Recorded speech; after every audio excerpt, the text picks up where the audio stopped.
ಅದೆಷ್ಟೋ ರೈತರಿಗೆ ತಾವು ಬೆಳೆ ಬೆಳೆಯುವ ಮಣ್ಣಿನಲ್ಲಿ ಪಿಎಚ್ ಅಂಶ ಇದೇನೋ ಇಲ್ವೋ, ಇದ್ದರೂ ಎಷ್ಟಿದೆ ಎಂಬುದು ಗೊತ್ತಿರುವುದಿಲ್ಲ. ಇದರಿಂದಾಗಿ ರೈತರು ಬೆಳೆಗಳನ್ನು ಬೆಳೆದು ನಷ್ಟ ಅನುಭವಿಸುವಂತಾಗಿದೆ. ಇದನ್ನು ಮನಗಂಡ ಇಲ್ಲೊಂದು ಶಾಲೆಯ ವಿದ್ಯಾರ್ಥಿನಿ ಇದೇ ವಿಚಾರವಾಗಿ ಪ್ರಾತ್ಯಕ್ಷಿಕೆ ಸಿದ್ಧಪಡಿಸಿದ್ದು ರೈತರಿಗೆ ಸಹಕಾರಿಯಾಗಿದ್ದಾಳಲ್ಲದೆ ರಾಷ್ಟ್ರ ಮಟ್ಟದ ಪ್ರಶಸ್ತಿಯನ್ನು ಮುಡಿಗೇರಿಸಿಕೊಂಡಿದ್ದಾಳೆ. ಹಾಗಿದ್ದರೆ ಯಾರು ಆ ವಿದ್ಯಾರ್ಥಿನಿ ಅಂತೀರಾ? ಈ ಸ್ಟೋರಿ ನೋಡಿ.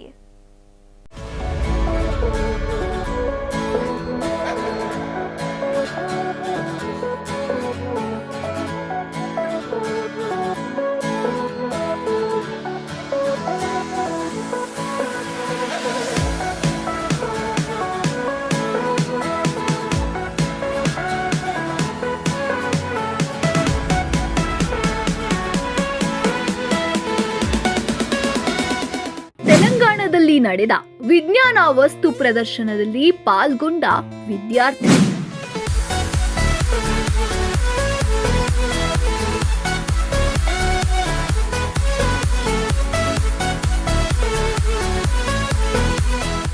ದಾವಣಗೆರೆ ತಾಲೂಕಿನ ದೊಡ್ಡರಂಗವನಹಳ್ಳಿ ಗ್ರಾಮದ ಶ್ರೀ ವಿವೇಕಾನಂದ ಪ್ರೌಢಶಾಲೆಯ ವಿದ್ಯಾರ್ಥಿನಿ ಚಿನ್ಮಯಿ.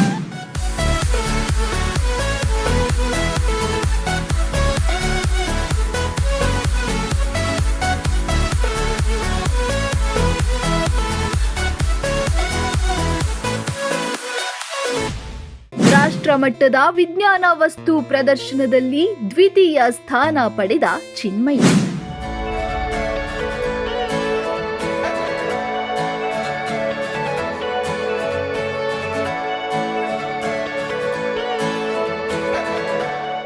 ಹೀಗೆ ತನ್ನ ಪ್ರಾಜೆಕ್ಟ್ ವರ್ಕ್ ಬಗ್ಗೆ ವಿವರಿಸುತ್ತಿರುವ ಈಕೆಯ ಹೆಸರು ಚಿನ್ಮಯಿ ಕೆ.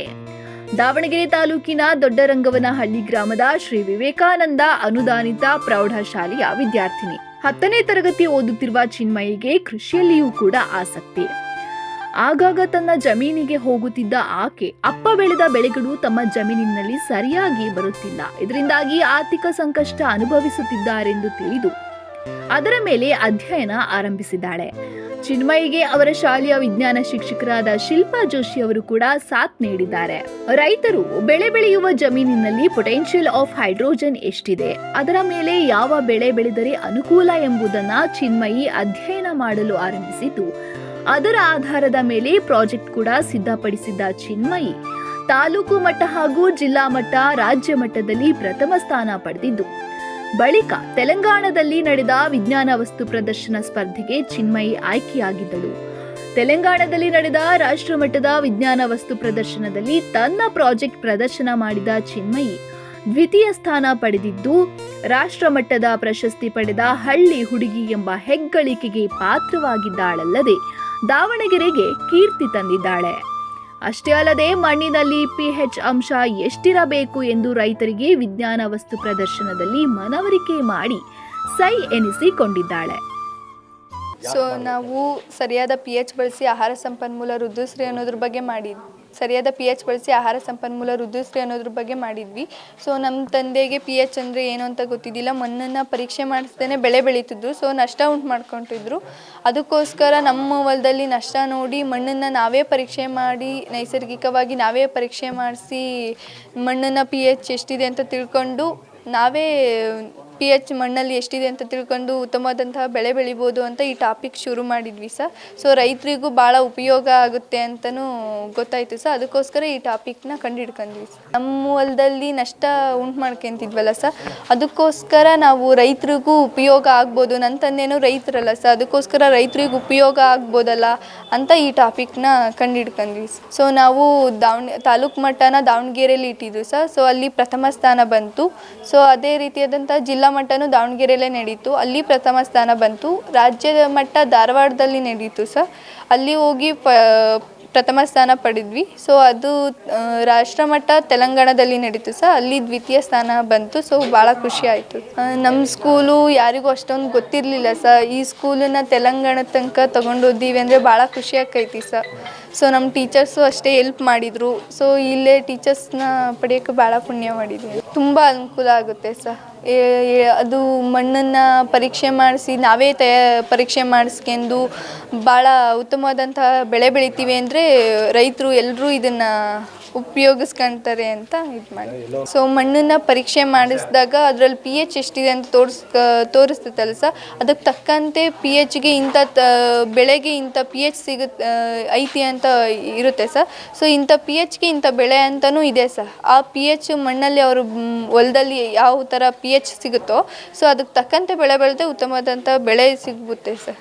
ಪೊಟೆನ್ಷಿಯಲ್ ಆಫ್ ಹೈಡ್ರೋಜನ್ ಇದು ಮಣ್ಣಿನಲ್ಲಿರುವ ಆಮ್ಲತೆ ಮತ್ತು ಪ್ರತ್ಯಾಮ್ಲತೆ ತೋರಿಸುವ ಮಾಪಕವಾಗಿದ್ದು, ಪೊಟೆನ್ಷಿಯಲ್ ಆಫ್ ಹೈಡ್ರೋಜನ್ ಮಣ್ಣಿನಲ್ಲಿ ಎಷ್ಟಿದೆ, ಆಮ್ಲತೆ ಪ್ರತ್ಯಾಮ್ಲತೆ ಎಷ್ಟಿದೆ ಅಥವಾ ತಟಸ್ಥವಾಗಿದೆಯೇ ಎಂದು ತೋರಿಸಿಕೊಡಲಿದೆ. ಚಿನ್ಮಯಿ ಮೊದಲು ಇದನ್ನ ತಮ್ಮ ಹೊಲದಲ್ಲಿ ಪ್ರಯೋಗ ಮಾಡಿ ಯಶಸ್ವಿ ಕೂಡ ಆಗಿದ್ದರು. ಮಣ್ಣಿನ ಗುಣವನ್ನ ಅರಿಯಲು ರೈತರಿಗೆ ಸಾಧ್ಯವಿಲ್ಲ. ಆದ್ದರಿಂದ ವಿದ್ಯಾರ್ಥಿನಿ ಚಿನ್ಮಯಿ ಹಾಗೂ ವಿಜ್ಞಾನ ಶಿಕ್ಷಕಿ ಶಿಲ್ಪಾ ಜೋಶಿ ಅವರು ಮೊದಲಿಗೆ ದಾಸವಾಳ ಹೂವು, ಶಂಖಪುಷ್ಪ ಹೂವು, ಕೆಂಪು ಎಲೆಕೋಸು, ಬೀಟ್ರೂಟ್ ಉಪಯೋಗಿಸಿ ನೈಸರ್ಗಿಕವಾಗಿ ಸೂಚಕಗಳನ್ನು ತಯಾರು ಮಾಡಿ pH ಸ್ಟ್ರಿಪ್ಗಳಲ್ಲಿ ಮಣ್ಣಿನ ಸಮೇತ ಪ್ರಯೋಗ ಮಾಡಿದಾಗ ಮಣ್ಣಿನಲ್ಲಿ ಇರುವ ಆಮ್ಲೀಯತೆ ಪ್ರತ್ಯಾಮ್ಲೀಯತೆ ಕಂಡುಹಿಡಿಯಲು ಸಹಕಾರಿಯಾಗಿದೆ. ಇದೀಗ ತಮ್ಮ ಈ ಪ್ರಾತ್ಯಕ್ಷಿಕೆಗೆ ರಾಷ್ಟ್ರ ಮಟ್ಟದ ಪ್ರಶಸ್ತಿ ದೊರೆತಿದ್ದು ನಮ್ಮ ಶಾಲೆಗೆ ಹೆಮ್ಮೆ ತಂದಿದೆ ಎನ್ನುತ್ತಾರೆ ವಿಜ್ಞಾನ ಶಿಕ್ಷಕಿ. ಪ್ರತಿ ವರ್ಷವೂ ಸಹ ಸರ್ಕಾರದ ವತಿಯಿಂದ ವಿಜ್ಞಾನ ವಸ್ತು ಪ್ರದರ್ಶನ ನಡೀತಾ ಇರುತ್ತೆ.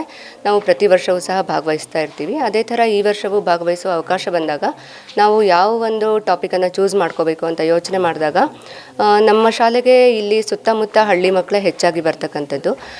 ಎಲ್ಲರನ್ನೂ ನಾನೊಂದು ರೀತಿ ಸುಮ್ಮನೆ ಇದಕ್ಕೆ ಒಂದು ಯೋಚನೆ ಬರಲಿ ಯಾವುದನ್ನು ಚೂಸ್ ಮಾಡ್ಕೋಬೇಕು ಅಂತ ಹಾಗೆ ಅವ್ರ ಹತ್ರ ಜನರಲ್ ಆಗಿ ಮಾತಾಡ್ತಾ ಹೋದಾಗ ಹೆಚ್ಚು ರೈತ ಕುಟುಂಬದಿಂದ ಬಂದಂತಹ ಮಕ್ಕಳೇ ನಮ್ಮಲ್ಲಿದ್ದಾರೆ ಅನ್ನೋದು ನನಗೆ ಮೊದಲನೇದಾಗಿ ಗೊತ್ತಾಯಿತು.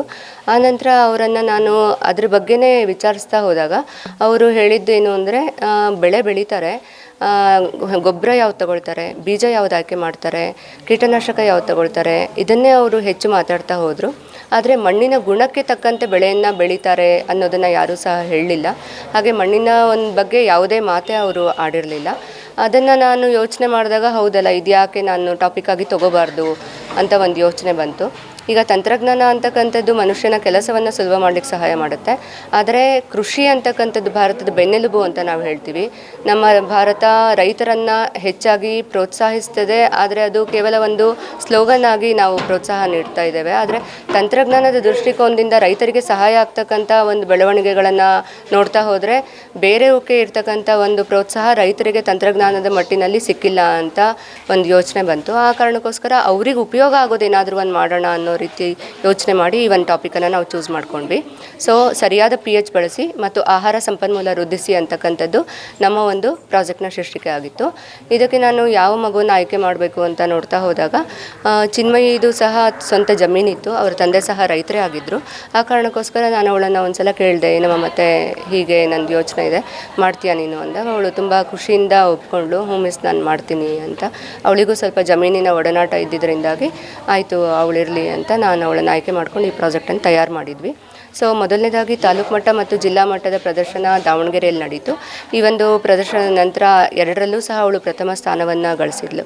ಆನಂತರ ಕರ್ನಾಟಕದ ಧಾರವಾಡದಲ್ಲಿ ರಾಜ್ಯ ಮಟ್ಟದ ಪ್ರದರ್ಶನ ನಡೀತು, ಅಲ್ಲೂ ಸಹ ಅವಳು ವಿಜೇತಳಾದಳು.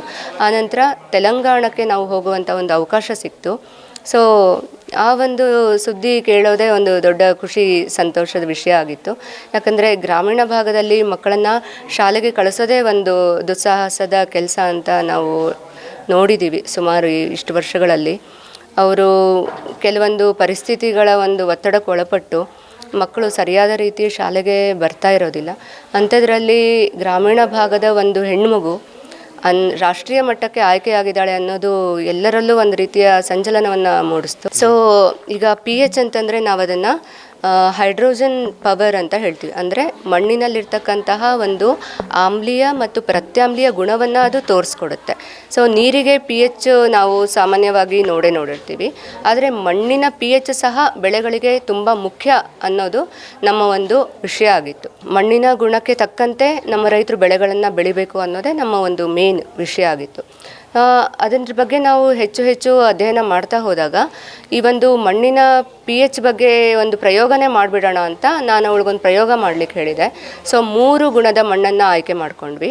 ಆಮ್ಲೀಯ ಮಣ್ಣು, ಪ್ರತ್ಯಾಮ್ಲೀಯ ಮಣ್ಣು ಮತ್ತು ಆಪ್ಟಿಮಮ್ pH ಅಥವಾ ಒಂದು 6.5ರಿಂದ 7.5 pH ಅನ್ನು ಹೊಂದಿರತಕ್ಕಂಥ ಒಂದು ಮಣ್ಣು.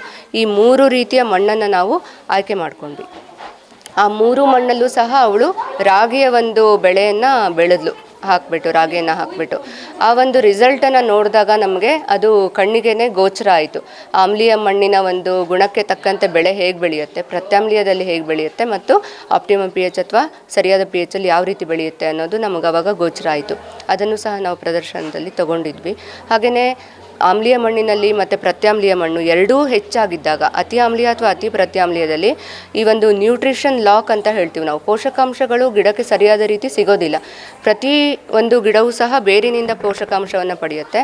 ಅಲ್ಲಿ ಬೇರೆ ತನ್ನ ಒಂದು ಸತ್ವವನ್ನು ಕಳ್ಕೊಂಡ್ಬಿಡುತ್ತೆ. ಈ ಒಂದು pH ವೇರಿ ಆಯಿತು ಅಂದರೆ ಬೇರೆ ತನ್ನ ಸತ್ವವನ್ನು ಕಳ್ಕೊಂಡ್ಬಿಡುತ್ತೆ, ಅದರ ಗುಣವನ್ನು ಕಳ್ಕೊಂಡ್ಬಿಡುತ್ತೆ. ಹಾಗಾಗಿ ಇಡೀ ಗಿಡಕ್ಕೇ ಪೋಷಕಾಂಶ ಸಿಗೋದು ಕಷ್ಟ ಆಗಿಬಿಡುತ್ತೆ. ಹಾಗೆಯೇ ಎಲೆಗಳು ಕ್ಲೋರೋಸಿಸ್ ಅಂತ ಹೇಳ್ತೀವಿ, ಹಳದಿ ಬಣ್ಣಕ್ಕೆ ತಿರುಗುತ್ತೆ. ಆಗ ಅದರ ಪತ್ರಹರಿತು ಕಡಿಮೆ ಆಗಿ ದ್ಯುತಿಸಂಶ್ಲೇಷಣ ಕ್ರಿಯೆ ಸಹ ನಿಂತು ಹೋಗ್ಬಿಡುತ್ತೆ.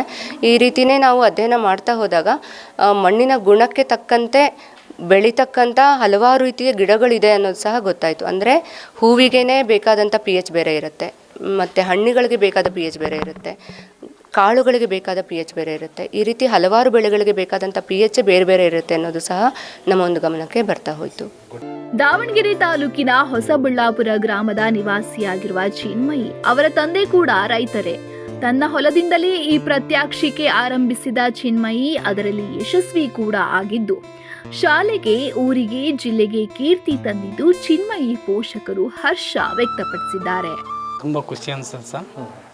ಅದ್ರಾಗೂ ನಮ್ಮ ಮಗಳಿಂದ ಒಂದು ಸ್ವಲ್ಪ ಟಾಪಿಕ್ಕಿಂದ ರೈತರಿಗೆ ಅನುಕೂಲ ಆಗ್ತದೆ ಅಂದರೆ ಏನು ಭಾಳ ಸಂತೋಷ ಆಗ್ತದೆ. ನಮಗೆ pH ಅಂದರೆ ಏನು ಗೊತ್ತಿದ್ದಿಲ್ಲ ಸರ್, ಮಣ್ಣಿನ ಫಲವತ್ತತೆ ಅದಂತ ಗೊತ್ತಿದ್ದಿಲ್ಲ. ನಮ್ಮ ಮಗಳು ತೋರಿಸಿ ಹೇಳಿದ ಮೇಲೆ ಗೊತ್ತಾಯ್ತು ಸರ್. ಎಲ್ಲರೂ ರೈತರಿಗೆ ಅನುಕೂಲ ಆಗುತ್ತೆ ಸರ್, ಇದನ್ನ ಉಪಯೋಗ ಮಾಡ್ಕೊಳ್ಳಿ ಅಂತ ನಮ್ಮ ಖುಷಿ ಅನ್ಸುತ್ತೆ ಸರ್ ಭಾಳ. ಮತ್ತು ಟೀಚರ್ಸ್ಗಳು ಒಳ್ಳೆ ಪ್ರೋತ್ಸಾಹ ಮಾಡ್ತಾರೆ ಸರ್. ಒಳ್ಳೆ ಸ್ಕೂಲ್ ಐತಿ, ಒಳ್ಳೆ ಸ್ಕೂಲಿಗೆ ಸೇರಿಸಿದ್ದಾರೆ. ನಮ್ಮ ಊರಾಗೆ ಆ ಸ್ಕೂಲಿಗೆ ಏನು ಅವಾಗ ಅಂತ ಇದ್ದಿದ್ದಿಲ್ಲ ಅಂತಂದು ಬೇಡ ಅಂತಂದ್ರು ಸರ್. ಆದರೂ ನಾವು ಅಲ್ಲೇ ಸೇರಿಸಿದ್ವಿ ಸರ್. ಅದಕ್ಕೆ ತಕ್ಕಂತೆ ಹೆಸರು ತಗೊಂಡ್ರಿ ಸರ್. ಒಟ್ಟಿನಲ್ಲಿ ರೈತರ ಮಗಳಾಗಿರುವ ಚಿನ್ಮಯಿಗೆ ರೈತರ ಕಷ್ಟ ಏನು ಎಂದು ಗೊತ್ತು. ಹಾಗಾಗಿ ರೈತರಿಗೆ ಅನುಕೂಲವಾಗುವ ಪ್ರಾಜೆಕ್ಟ್ ಮಾಡಿ ಯಶಸ್ವಿಯಾಗಿದ್ದಾಳೆ. ಇನ್ನಾದರೂ ರೈತರು ಬೆಳೆ ಬೆಳೆಯುವ ಮೂಲಕ ಮಣ್ಣಿನಲ್ಲಿ pH ಪರೀಕ್ಷೆ ಮಾಡಿಕೊಂಡು ಬೆಳೆ ಬೆಳೆದರೆ ಆರ್ಥಿಕವಾಗಿ ಸದೃಢರಾಗಲು ಅನುಕೂಲವಾಗಲಿದೆ. ಏನೇ ಆಗಲಿ ಹಳ್ಳಿ ಪ್ರತಿಭೆ ಚಿನ್ಮಯಿ ಇದೀಗ ರಾಷ್ಟ್ರ ಮಟ್ಟದಲ್ಲಿ ಪ್ರಶಸ್ತಿ ಪಡೆದಿದ್ದು, ಚಿನ್ಮಯಿ ಸಾಧನೆಗೆ ನಮ್ಮದೊಂದು ಸಲಾಂ. ಕ್ಯಾಮ್ರಾ ಪರ್ಸನ್ ರಾಕೇಶ್ ಜೊತೆ ಅಣ್ಣೇಶ್ ಎಂ ವನ್ಕಣ, ನ್ಯೂಸ್ ದಾವಣಗೆರೆ.